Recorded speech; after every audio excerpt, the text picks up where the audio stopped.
like the 7-1 thrashing done by Germany to Curacao and the 5-1 thrashing by Sweden to Tunisia. You expected at least from these two matches both would have at least a winning scoreline, but no. Last this night has actually been Spain versus Cape Verde 0-0 and Egypt versus Belgium 1-1, and thoroughly entertaining. Thoroughly entertaining match. Both were upsets in their own way.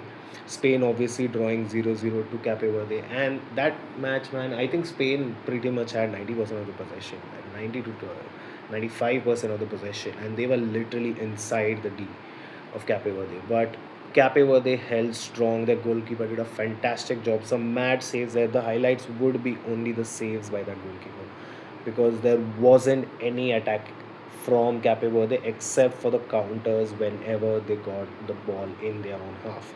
So they still had to travel a long way back to Spain's goal, and did not seem like they were taking this team very seriously.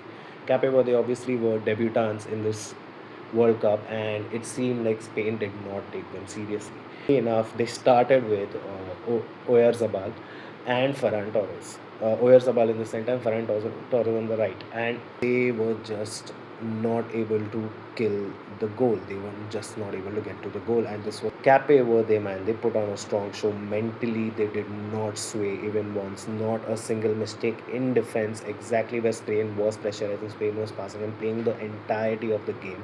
And there were genuine times wherein whenever Cape Verde got the ball to get into Spain's half, Spain literally had 2-3 players at the back at max versus 4 Cape Verde players charging towards them. But that's where the World Cup quality matters. I think Cape Verde did not have the quality, because if they did not have the quality even to move to behind the last defender.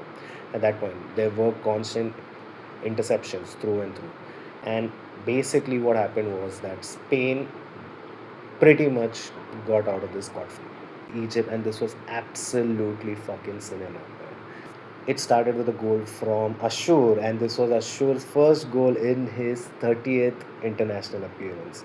So a big one for him, big one for the team, and this happened very early in the first half itself, during the 28th minute, just before the first hydration break.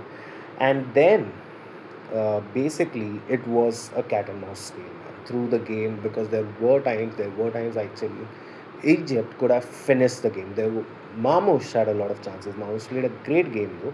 Mamouche though had a lot of chances wherein he went to take a lot of those chances, where I felt genuinely he could have gone for a final pass or a final assist. I think that was a very big missed opportunity for them, because through and through, even Belgium was attacking with complete intent with their star players themselves, it seemed like Egypt could take the edge, because Egypt's chances were much more closer. So kudos to Tilbo Courtois for being able to shut that attack down completely, and he was a war through and through.